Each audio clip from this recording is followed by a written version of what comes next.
ہے کہ سعد بن ابی وقاص رضی اللہ تعالی عنہ نزلت فی اربع آیات من کتاب اللہ عز وجل،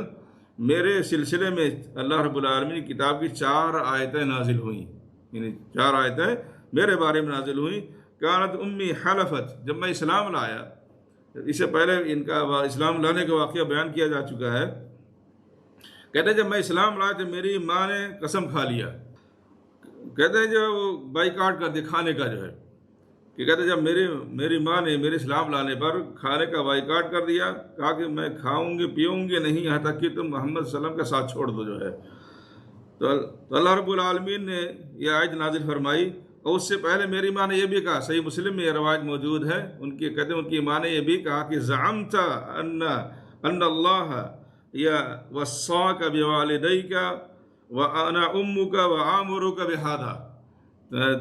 سعد بن وقاص رضی اللہ تعالیٰ عنہ کو ان کی ماں نے کہا، صحیح مسلم میں یہ روایت موجود ہے، کہ تمہارا خیال یہ ہے کہ تمہارا اللہ تمہیں حکم دیتا کہ والدین کے ساتھ حسن سلوک کرو، والدین کی بات مانو، ہے نا، والدین کا حکم مانو، اور میں تمہیں حکم دیتا کہ محمد کا ساتھ چھوڑ دو جو ہے۔ تو اب یہاں پر تو اللہ کا حکم مانو۔ تو اللہ رب العالمین نے یہ آیت نازل فرمائی، وَإِن جَاهَدَاكَ عَلَىٰ أَن تُشْرِكَ بِي مَا لَيْسَ لَكَ بِهِ عِلْمٌ فَلَا تُطِعْهُمَا وَصَاحِبْهُمَا فِي الدُّنْيَا مَعْرُوفًا۔ اگر دونوں یعنی ماں باپ اگر کوشش کریں اس بات کی کہ میرے ساتھ شریک ٹھہراؤ کسی کو، ما لیس لک بہ علم، جس کا تمہیں علم نہیں، فلا تطعہما، تو تم ماں باپ کی بات ہرگز نہ مانو جو ہے۔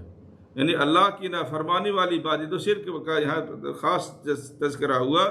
اللہ کے نبی علیہ السلام نے فرمایا، لا طاعۃ لمخلوق فی معصیۃ الخالق۔ کسی بھی مخلوق، چاہے ماں باپ ہوں، چاہے کوئی بھی ہو، چاہے آپ کا مسئول ہو، چاہے کوئی بھی کسے باشد،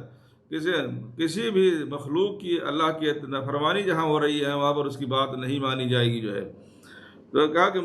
وصاحبہما فی الدنیا معروفا، لیکن آپ نے فرمایا کہ ہاں دنیاوی معاملے میں ہے نا، جہاں اللہ کی نافرمانی والی بات نہ ہو رہی ہے، تو وہاں پر جو ہے ان کے ساتھ جو ہے حسن سلوک کرو، اچھی صحبت کرو جو ہے، اور ان کا حسن سلوک کرو، اور جو ہے اچھی صحبت سے رہو، ان کے آرام کا، ان کے سکون کا خیال کرو، ان کی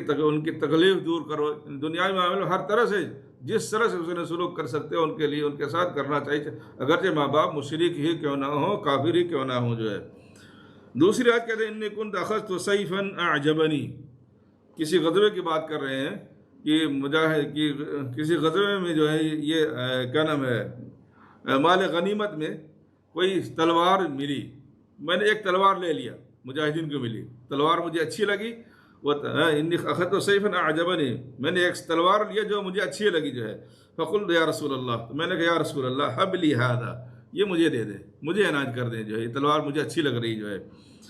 فنزلت یسألونک عن الانفال قل الانفال للہ والرسول، تو آج نازل ہوئی کہ آپ سے لوگ جو ہے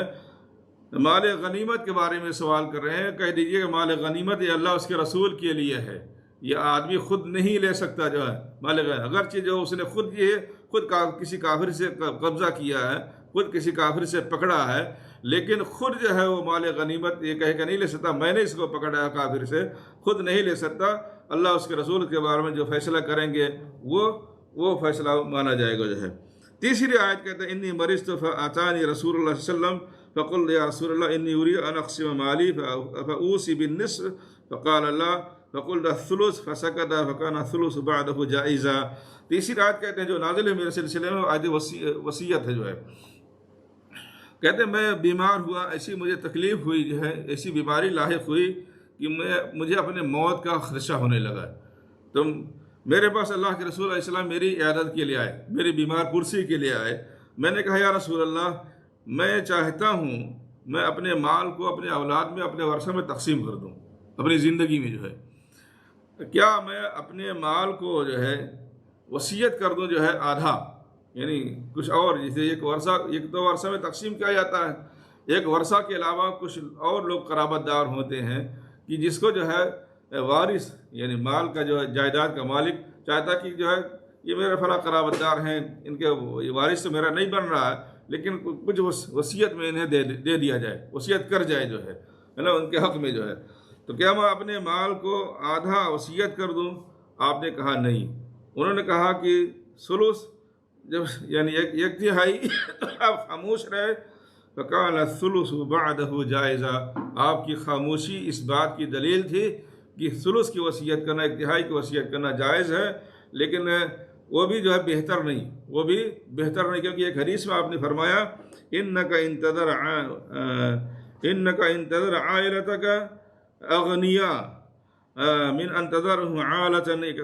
يتكففون الناس، صحیح بخاری صحیح مسلم کی روایت ہے کہ تم اپنے گھر والوں، انک انتظر ورثتک، تم اپنے وارثوں کو مالدار چھوڑ کر جاؤ، یہ زیادہ بہتر ہے کہ جو ہے لوگوں کے سامنے ہاتھ پھیلاتے ہوئے پھریں، جو ہے یعنی ان کا جو اپنی جائیداد لوگوں میں تقسیم کر دو، وارثوں کو کچھ نہ ملے، جو ہے وارث محتاج ہو جائیں، یہ اچھا نہیں ہے، بلکہ وارثوں کو تھوڑا سا اتنا کر کے جاؤ وارثوں کے لیے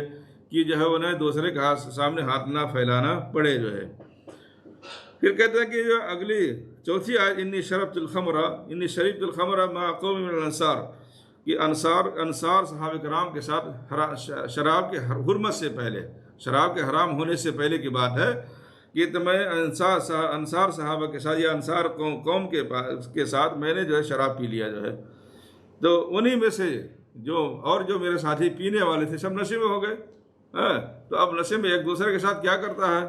کچھ پتہ نہیں ہوتا۔ کہتے ہیں انہی میں سے ایک نے جو میرے ناک پر مارا بلحمی جملن، بلحیی جملن۔ اب لحیی جمل جو ہے اس کی تفسیر الگ کی گئی ہے، جو ہے کہتے ہیں کہ اب بعض شارحین نے کہا کہ لحیی جمل ایک جگہ کا نام ہے، ایک جگہ کا نام ہے کہ لحیی جمل نامی مقام جگہ پر یہ مجھے میرے ناک میں مارا، اور بعض شاعرین نے کہا کہ لحیہ جمل، کہ لحیہ یہ جو جبڑے کو کہا جاتا ہے، اور جو اونٹ کا جو جبڑا ہوتا ہے گوشت کھانے کے بعد وہ ہڈی اس کی اس ہڈی سے مارا، جو ہے۔ لیکن حافظ ابن حجر نے کہا کہ ترجیح دی ہے کہ لحیہ جمل سے مراد یہ جگہ کا نام ہے، ہڈی کا اونٹ کے یعنی جبڑے کا ہڈی نہیں ہے، جو کہتا ہے اس کو وہم ہوا۔ بہرحال جو بھی ہو، ان کے ناک میں انہی کے ساتھیوں میں کسی ایک نے مارا، جو ہے۔ کہتے ہیں کہ آتیت النبی صلی اللہ علیہ وسلم، تو میں اللہ کے نبی صلی اللہ علیہ وسلم کے پاس اس کی شکایت لے کر کے آیا کہ مجھے فلاں نے میرے ناک پہ مارا، جو ہے۔ فانزل اللہ تحریم الخمر، تو اس وقت اللہ رب العالمین نے شراب کی حرمت والی آیت نازل فرمائی، یا ایھا الذین آمنوا انما الخمر والمیسر رجس من عمل الشیطان، اے ایمان والو شراب اور جوا جو ہے یہ پلید چیز ہے، شیطانی کام ہے، فاجتنبوہ لعلکم تفلحون، یہ جو ہے اس سے بچو تاکہ تم کامیاب ہو جاؤ۔ اور یہ شراب کی حرمت کا سب سے آخری مرحلہ تھا، اس کے بعد بالکل